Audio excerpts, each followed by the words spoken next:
செம்ல இப்போ 16th some பார்க்கலாம். 16th சம்ல என்ன கொடுத்துருக்காங்கன்னா f of x g of x ரெண்டு ஃபங்க்ஷன் கொடுத்துட்டாங்க.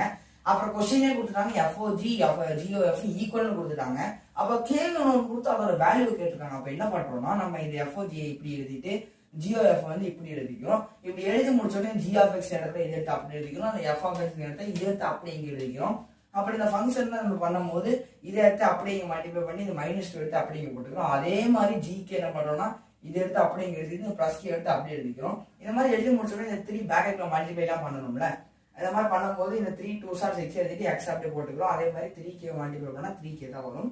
இந்த -2 எது பண்ணாம அப்படியே போட்டு அதே மாதிரி இந்த இடத்துக்கு வந்தோம்னா 2 × 3k வந்து என்ன 6k வரும். அதே மாதிரி 2 × -2 வந்து -4. அப்ப இந்த k எடுத்து அப்படியே இங்க போட்டுக்கிறோம். இந்த 6x to 6x ஒரே இடத்துல ஒரே மாதிரி இருக்கறதால அதை கேன்சல் பண்ணிக்கிறோம்.